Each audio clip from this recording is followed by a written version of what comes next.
bertemu dengan seorang sosok perempuan pertama pembuat layar kapal pesiar. Sehat, hebat, luar biasa. Woi. Imbauan saya untuk ya orang-orang yang tertarik di bisnis ini kan bisa berpikir untuk Indonesia, bukan untuk saya bersedia untuk tanya jawab atau pelantikan atau Membagi ilmu. membagi ilmu saya gitu, mumpung masih hidup dan mumpung punya kesempatan ya.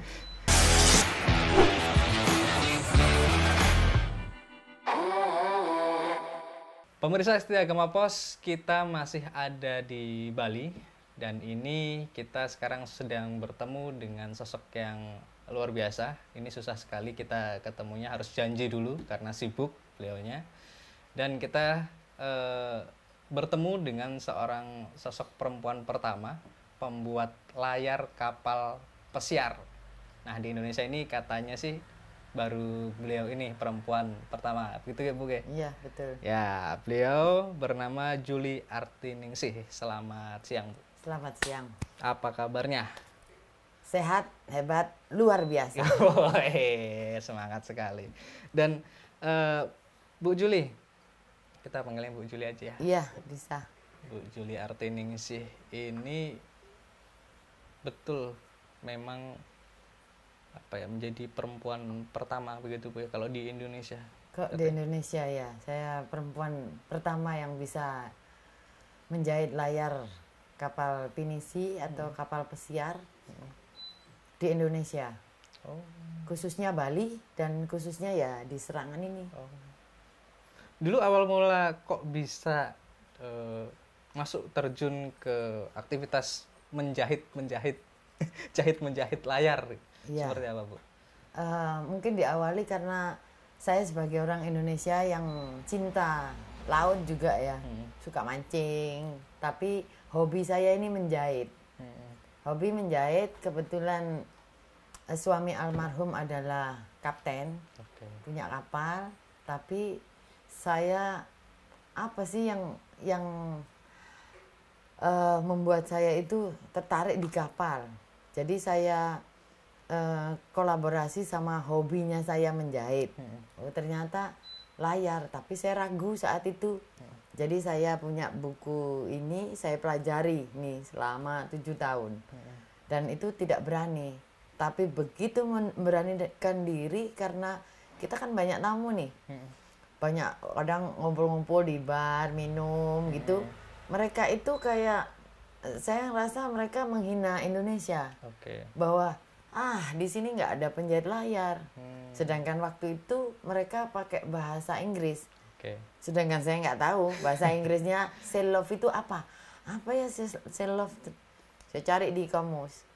Oh, ternyata sail love itu penjahit layar. Jadi menerima layar baru juga perbaikan. Di situ saya langsung yes, ini kesempatan saya. Jadi saya ngambil kesempatan komplainnya tamu supaya kita itu tidak kok nggak ada, karena perjalanan kapal pesiar yang mancanegara ada cruising boat gitu ya, dari Australia menuju ke Singapura itu pasti singgah di Indonesia.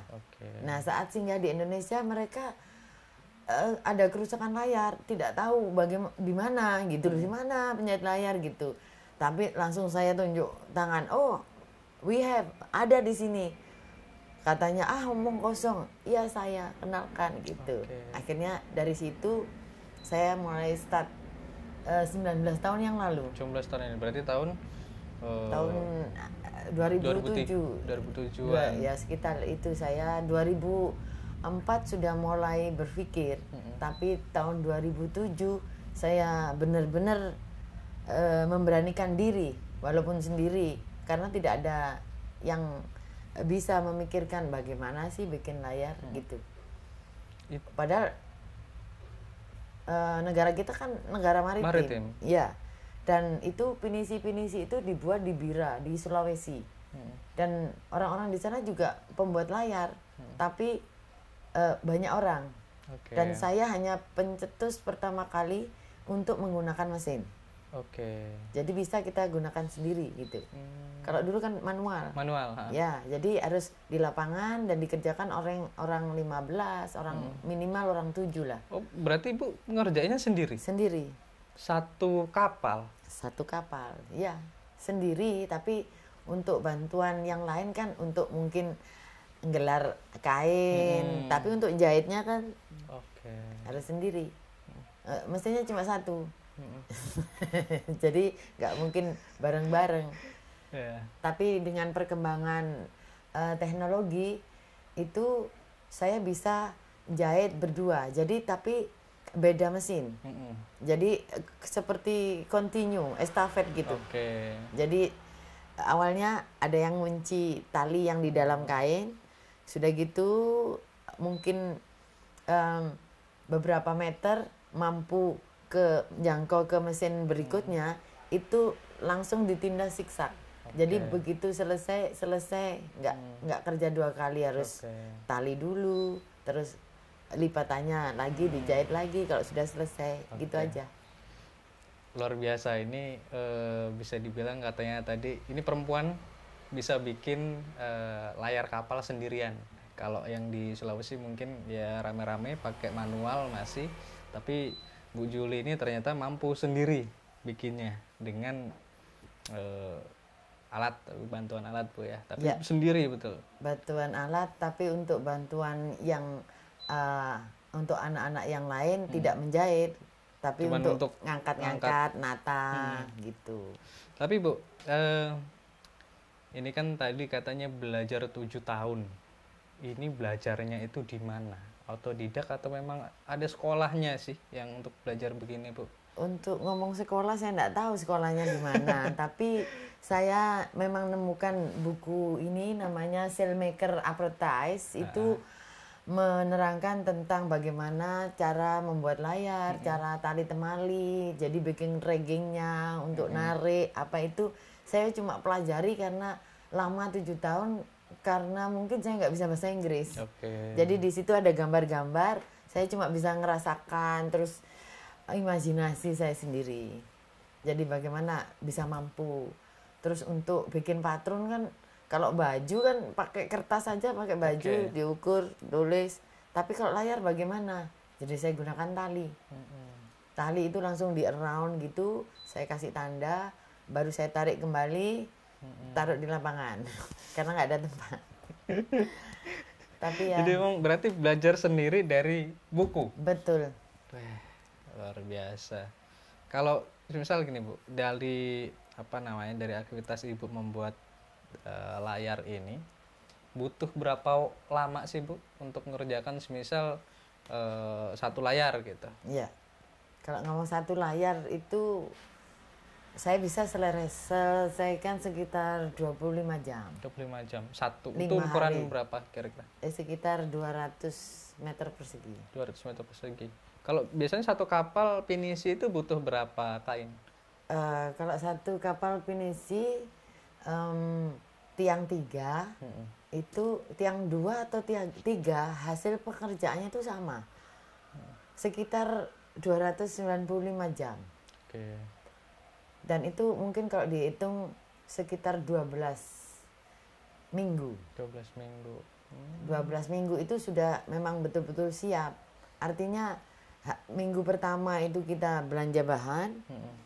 Baru minggu kedua sampai ke 9 itu kita mulai produksi. Kemudian minggu ke 10 itu kita fitting di kapal. Kalaupun ada kerusakan kita masih ada waktu 2 minggu. Itu nggak terlalu tertekan. Jadi kalau yang punya kapal mau punya rencana mau berlayar harus pesan 3 bulan sebelum launching. Iya. Berarti bahan bakunya semuanya dari Ibu ya? Iya, dari saya. Tergantung pesanannya mau modelnya seperti apa. Betul. Dan itu yang biasa digunakan kalau jenis layar itu kain apa, Bu? Boleh yang ngomong merek? Boleh? Ya, kebetulan jenis kain yang UV resistant. Jadi kain kanvas yang memang waterproof. Oke. Kayak merek Sambrella itu kebetulan saya dapat penghargaan dari Sambrella Company. Karena saya pembeli kain Sambrella terbanyak di Indonesia. Oh, langganan. Langganan. Jadinya terus saya disekolahkan di Brisbane untuk nambah wawasan ilmu pengetahuan saya tentang maritim. Jadi di situ saya diajarin ini apa untuk cover-covernya, kanopi, tenda, segala macam. Kita sebut triming marine. Ya itu keberuntungan saya. Jadi ke luar negeri nggak usah ini. Sudah dibelikan tiket, di sana juga dijemput. Udah tinggal berangkat aja, belajar yang baik. Setelah itu pandemik. Jadi ini mulainya dari tahun 2007 sudah mulai fokus. Ya, mulai fokus. Kalau begitu berarti sudah kira-kira berapa kapal Bu yang sudah selesai layarnya di tangan Bu Julie? Ya, kemungkinan 300 lebih kapal. Wow, luar biasa. 300. Sayangnya Indonesia tidak punya penjahit layar. Artinya itu saya ada penjahit layar saya, tapi harapan saya itu kita Indonesia bisa produksi layar. Jadi produksi kalau orang-orang luar negeri mau rusak sudah usang banget kan harus diganti baru. Nah, kita bisa produksi tinggal beli kasih ukuran kita bisa bikin, bisa produksi.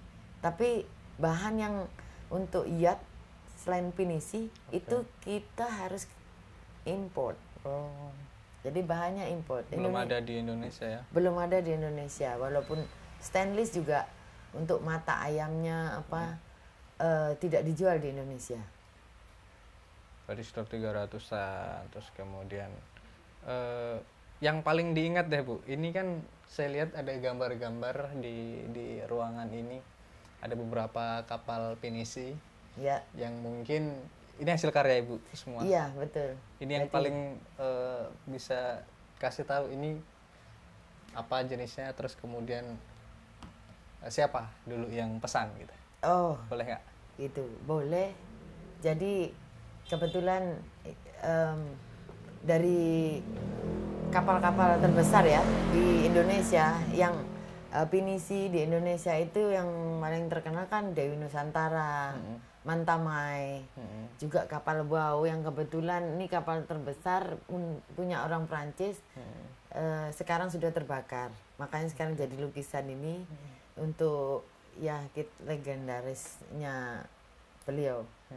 Kemudian kapal yang ada di depan itu kapal Behike itu juga miliknya pejabat, tapi pejabat saya aja. susah nggak mau menyebutkan, tapi yang jelas beliau juga mendukung, artinya bersyukur saya bisa mengerjakan layarnya kapal pinisi dari sosok seorang yang luar biasa. Banyak juga berarti yang pejabat yang punya kapal pinisi yang di Indonesia ya, itu datang ke tempat Ibu untuk minta tolong dibuatkan layarnya. Nggak datang langsung ya, tapi kan beliau pasti punya koneksi. Bukan koneksi, artinya punya utusan, artinya punya orang-orang yang pengurus kapal atau kaptennya gitu. Dan hampir semua kapal di sini saya kenal sama kapten. Boleh menurut Ibu di Indonesia ini kalau sekarang yang mungkin membuat layar atau kemudian produksi layar, kalau yang di Bali cuma Ibu sendiri? Iya. Ibu sendiri. Di luar daerah ada yang tahu nggak? Nggak ada juga. Nggak ada asosiasinya? Nggak ada. Saya melayani layar ini dari Sabang sampai Merauke. Jadi kebetulan pelanggan saya itu dari banyak island ada di Sumatera, kemudian dari Danau Toba, terus Jakarta juga ke sini, terus ini Raja Ampat, atau Labuan Bajo, Teluk Nara, masih banyak lagi. Saya sendiri juga nggak tahu kenapa tahu nama saya gitu, tapi yang disayangkan kan sekarang ini tempat yang nggak ada kita kalau untuk produksi. Jadi imbauan saya untuk ya orang-orang yang tertarik di bisnis ini kan bisa berpikir untuk Indonesia, bukan untuk saya bersedia untuk tanya jawab atau pelantikan atau membagi ilmu saya gitu, mumpung masih hidup dan mumpung punya kesempatan ya. Berarti kalau bisa dibilang bukan hanya perempuan pertama ini sebenarnya, tapi juga mungkin pembuat layar pinisi pertama mungkin di Indonesia, Bu ya? Ya enggak juga. Enggak. Banyak juga sudah. Banyak sudah, kan manual ada dulu zaman nenek moyang kita kan sudah jadi ini sudah nenek moyang yang untuk komersil. Oh, yang untuk komersil, yes. Bisa jadi. Bisa jadi. Memang yang menggeluti usaha untuk bikin ini mungkin bisa dibilang salah satu mungkin ya yang fokus. Yang paling fokus ya saat ini. Kalau dulu-dulu sudah ada, sepertinya ya maunya saya merangkul, tapi untuk merangkul tersebut kan saya harus ada kunjungan dan itu nggak cukup biaya. Jadi sudah sibuk di sini. Terus Bu, kalau semisal ini kan ada orang yang punya kapal gitu, semisal ingin atau kaptennya ingin buat layarnya, atau mungkin ada masyarakat yang lain yang pengen belajar untuk bikin layar gitu. Ini di mana posisinya sekarang ini, Bu? Posisi sekarang di Banjarponjok. Banjarponjok. Dan saya juga sangat terima kasih kepada ini pejabat yang ada di sini atau bendesanya Pak Lurah atau Pak kliennya yang sudah memperbolehkan saya menggunakan Banjar. Tapi di sisi lain bukan harapan, tapi saya memang betul-betul ingin berbagi dalam ilmu, biar artinya itu hasil juga kan untuk pembangunan desa ini juga. Gitu. Di Banjarponjok, Desa Serangan. Desa Serangan, Denpasar Timur ya? Denpasar Selatan. Denpasar Selatan, Denpasar Bali. Ya. Nama tempatnya apa? Nama tempatnya Selsu Modista. Selsu Modista. Ya. Selsu Modista. Kalau mau ngubungin Ibu lewat apa? Lewat Google juga bisa. Artinya itu ada Selsu Modista kan tertera nama saya. Oke. Nomor HP atau ada di sana semua. Ada di sana semua.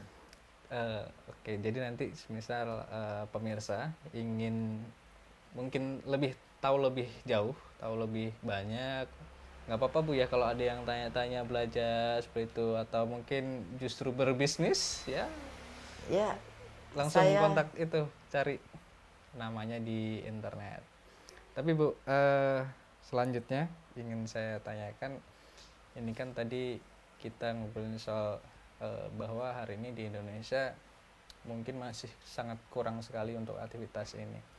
Ibu juga sudah bersedia membagikan ilmunya. Tapi menurut Ibu, kenapa sih kemudian di Indonesia kok sedikit, bisa sedikit gitu? Apa kemudian karena memang mungkin budaya di Indonesia jarang sekali kapal pinisi, atau seperti apa kalau menurut Ibu? Sebetulnya banyak, cuma kan nggak ada ilmunya, nggak punya inisiatif untuk dibilang saya ini creator. Bahkan mesin di Indonesia tidak bisa untuk jahit layar. Saya yang memodifikasi sendiri. Sampai akhirnya saya ditolong oleh ada suami dulu juga yang sekarang kan ada penjahit layar juga. Tapi beliaunya kan sudah jadi kapten. Jadi masih punya kita bisnis. Jadi punya mesin yang memang khusus untuk layar. Jadi nggak sembarangan mesin kita gunakan. Terus benangnya juga harus UV resistant. Karena kita adaptasi sama angin di laut, terus panas matahari juga angin kencang kan gitu. Terus airnya air laut. Jadi untuk rusty itu peka sekali. Makanya bahan harus bagus. Bahan yang kita gunakan harus benar-benar kuat, yang sekiranya bisa sampai 10 tahun. Tapi saya punya garansi 5 tahun. Kan sudah lewat ya. Maaf. Boleh spill nggak Bu, kira-kira kebutuhan untuk reparasi atau apa ya, kalau untuk benerin Ya. sama untuk bikin baru, kira-kira bisa nggak spill kita range harga yang ditawarkan oleh Ibu? Boleh nggak? Harga yang ditawarkan mungkin rata-rata sekitar 500 juta, tapi Untuk bikin untuk bikin baru baru. itu untuk satu kapal. Tapi kalau ngomong satu layar itu tergantung besar kecilnya. Oke. Bisa ada yang sekitar 20 juta baru itu, baru sampai 200 juta. Jadi tergantung besar kecilnya. Kalau cuma hobi cat, windsurfing itu kan ya sekitar itu, sekitar 20 juta. Mungkin harganya sama dengan luar negeri karena kita bayar bea cukai juga kan untuk transport import, apa itu namanya, import duty. Yang paling besar layar yang pernah dibikin berapa meter sampai berapa meter ukurannya, Bu? Kalau layar 3 tiang itu paling besar ya kita sekitar 1050 meter persegi. Itu sudah jadi 9 layar. Jadi 3 layar layar utama, 3 layar atas, dan 3 layar depan. Jadi ternyata lebar juga ya kebutuhan Lebar. layar. Layar utama itu kalau digelar di lapangan itu sekitar 3 are lah. Oh, dan itu dijahit sendiri bisa gitu. Bisa. Ternyata Bu Juli Tapi bisa tetap jahit jahit sendiri, tapi ada harus temennya ada ya. yang gelar. Ada yang gelar. Jadi kalau nggak gitu berat. Berat, tapi tetap untuk kita guide menuntun jahitan itu kan satu aja cukup. Oke. Bu, boleh dong berbagi semangat untuk para pemirsa. Ibu kan seorang perempuan, kemudian memberanikan diri untuk terjun ke bisnis ini, membuat layar dan bisa mengerjakan sendiri. Ternyata perempuan juga bisa. Nah, ini membagikan semangat untuk para pemirsa, terutama untuk para kaum perempuan. Iya. Oke. Semangat untuk Indonesia. Saya sebagai perempuan yang punya semangat besar, apapun yang kita kerjakan jangan lupa atas kuasa Tuhan Yang Maha Esa. Itu saja, semangat, tetap bersyukur dan ingat sama Tuhan. Jadi kita tetap semangat, tetap berkreasi, kemudian itu akan membuahkan kebahagiaan dalam bentuk apapun. Semangat, semongko. Semangat sampai bongko. Ini kayak saya. Oke. Maaf, nggak apa-apa kan? Nggak apa-apa. Nggak apa-apa. Supaya juga perempuan di luaran sana, pemirsa setia Agama Pos, bisa mengikuti semangatnya Ibu sebagai seorang perempuan yang mungkin ini berat sekali dikerjakan oleh laki-laki, apalagi perempuan kan begitu. Iya. Tapi ternyata bisa. Lebih dari laki-laki. Lebih dari laki-laki bisa ternyata. Iya. Oke. Itu semua juga kan atas ini anugerah yang diberikan Tuhan. Itu yang kita nggak boleh ini lupa ya. Ya. Jadi apapun itu tetap Tuhan itu masih bercampur tangan di sana. Oke. Bu, terima kasih atas diskusinya, atas berbagi ilmunya dan berbagi semangat bagi pemirsa semua, pemirsa Gema Pos. Mudah-mudahan ini nanti bukan muncul saingan ya, tapi muncul orang yang punya keinginan untuk bisa bekerja sama, belajar di sini, begitu. Ya, terima kasih sekali lagi Bu atas ceritanya. Pemirsa setia Gema Pos, jangan lupa kalau nanti semisal masih ada tanya-tanya, silahkan nanti lihat di deskripsi kita. Kalau semisal ada lagi yang ingin disampaikan, silahkan nanti bisa tulis di kolom komentar. Jangan lupa juga like dan subscribe. Terima kasih. Sampai jumpa lagi. Terima kasih Bu. Ya, terima kasih. Semangat. Semangat.